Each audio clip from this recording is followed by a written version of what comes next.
स्वागत है दोस्तों आप सबका आज की विशेष खबरों में।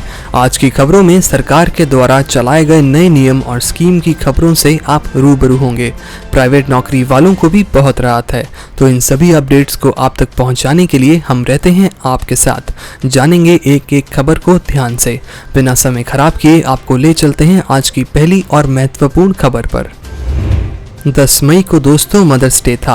आप सभी को सबसे पहले तो मदर्स डे की ढेरों शुभकामनाएं। माँ, इस शब्द को आज तक कोई परिभाषित नहीं कर पाया है।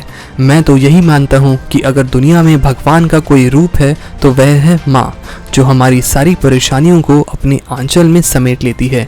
माँ शब्द की गहराई को हम शब्दों में बयां नहीं कर सकते हैं।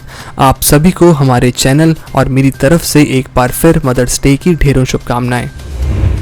भारत के आरोग्य सेतु के कार्यों से WHO भी हुआ प्रभावित। WHO भी गरीब देशों के लिए आरोग्य सेतु ऐप को लॉन्च करेगा। दोस्तों, आपको पता ही होगा कि आज देश दुनिया में जो यह बीमारी और महामारी चल रही है, इससे लड़ने के लिए भारत सरकार ने आरोग्य सेतु ऐप को लॉन्च किया है। भारत की इस कोशिश से विश्व संस्थाएं संगठन इतना प्रभावित हुआ है कि WHO दुनिया के गरीब देशों के लिए यह ऐप लॉन्च करने जा रहा है, जिससे यह बीमारी से संबंधित जुड़ी सभी जानकारी लोगों तक पहुंच पाएगी। यह भारत के लिए बहुत गौरव की बात है। भारतीय स्टेट बैंक को करोड़ों का चूना लगाकर एक और डिफॉल्टर फरार। CBI में दर्ज हुई शिकायत। दरअसल बासमती चावल का उत्पादन करने वाली कंपनी रामदेव इंटरनेशनल लिमिटेड के मालिक ने SBI तथा कुछ दूसरे बैंकों से करीब 414 करोड़ का कर्ज लिया था। SBI की शिकायत के बाद कंपनी का मालिक विदेश फरार हो गया है। सरकार ने रद्द किए 3 करोड़ राशन कार्ड। केंद्रीय मंत्री रामविलास पासवान ने बताया कि राशन कार्ड की डिजिटलीकरण और आधार सीडिंग के दौरान 3 करोड़ राशन कार्ड फर्जी पाए गए, जिन्हें रद्द कर दिया गया है। Hyundai कंपनी ने पहले ही दिन चेन्नई प्लांट में 200 गाड़ियों का उत्पादन किया। इससे लोगों को रोजगार मिलने की संभावना देखी जा सकती है। राम मंदिर निर्माण के लिए बने ट्रस्ट में देंगे दान तो टैक्स में मिलेगी 50% छूट।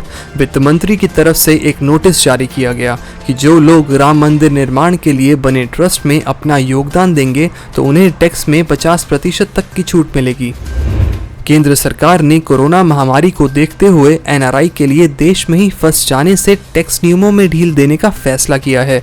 सरकार का मानना है कि कोरोना संकट में विदेश से भारत आए NRI लॉकडाउन के चलते अपने देश वापस नहीं जा पाएंगे, इसलिए NRI लोगों को टैक्स में छूट देकर उनको राहत की सांस दी है। सड़क पर पैदल चलने वालों के लिए बनाए गए नए नियम। लापरवाही बरतना पड़ सकता है महंगा। इंटरनेशनल रोड फेडरेशन के अनुसार सड़क पर चलने के दौरान आसपास से गुजरने वाले वाहनों को लेकर सतर्क रहना होगा। लोन लेने वालों के लिए एक बड़ी खुशखबरी। यूनियन बैंक ऑफ इंडिया का कर्ज हुआ सस्ता। यूनियन बैंक ऑफ इंडिया ने मार्जिनल कॉस्ट ऑफ फंड्स आधारित लैंडिंग रेट में सभी अवधि या टेनर्स के लिए 5 से 15 बेसिक पॉइंट्स की कटौती की है। यह परिवर्तन 11 मई 2020 से प्रभावी होगा। कनाडा में कोरोना की वजह से बेरोजगारी की दर बढ़कर करीब 40 साल की ऊपरी स्तर पर पहुंची। देश विदेश में इस बीमारी के चलते बेरोजगारी का आंकड़ा दिन प्रतिदिन बढ़ता जा रहा है।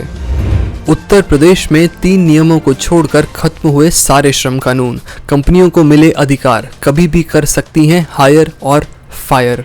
अध्यादेश में करार के साथ नौकरी करने वाले लोगों को हटाने, नौकरी के दौरान हादसे का शिकार होने और समय पर वेतन जैसे 3 नियमों को छोड़कर अन्य सभी श्रम कानूनों को 3 वर्ष के लिए स्थगित कर दिया है। अमेरिका में रह रहे विदेशी डॉक्टर्स और नर्स को ग्रीन कार्ड मिलने की संभावना। अमेरिकी संसद में इस बात को लागू करने के लिए बिल पेश किया गया। इससे कई भारतीयों को लाभ मिलने की आशंका है। उत्तर प्रदेश बोर्ड के परीक्षा परिणाम जून के अंत तक आने की संभावना। उप मुख्यमंत्री दिनेश शर्मा की तरफ से यह बयान निकल कर आया है। महिंद्रा ने शुरू की ऑनलाइन सेवा। पिज्जा से भी कम समय में आ जाएंगे महिंद्रा की गाड़ी। भारत में अभी तक ताज़ा आंकड़ों के अनुसार कोरोना वायरस के 61,365 केस। आज CRPF के 62 जवान संक्रमित मिले। केंद्र ने मध्य प्रदेश, गुजरात समेत 10 राज्यों में टीमें भेजी। भारत दुनिया का 16वां ऐसा देश बन गया है जिसमें कोरोना की वजह से 2000 से भी ज़्यादा जानें गईं। इसमें 59 दिन लगे, जबकि यूके और स्पेन में 23 दिन में इतनी जानें चली गई थीं। भारत, स्वीडन और बेल्जियम में पहली मौत 11 मार्च को हुई थी। शुक्र है सबसे धीमी रफ्तार है हमारी। सचिन तेंदुलकर ने कोरोना वायरस महामारी का शिकार 4000 गरीब लोगों की सहायता के लिए मदद की है। उन्होंने पैसों का खुलासा नहीं किया है। सावधान, लॉकडाउन के बीच पेट्रोल पंप पर गैस एजेंसी के नाम पर आया SMS खाली कर देगा बैंक अकाउंट। अलर्ट रहें। ट्विटर ला रहा है नया फीचर, जल्द पोस्ट को शेड्यूल कर सकेंगे। इसकी लंबे समय से डिमांड हो रही थी। गूगल ने अपने कर्मचारियों को दिया कोरोना अवकाश। इसके अलावा फेसबुक ने साल के अंत तक अपने कर्मचारियों को वर्क फ्रॉम होम की इजाज़त दे दी है।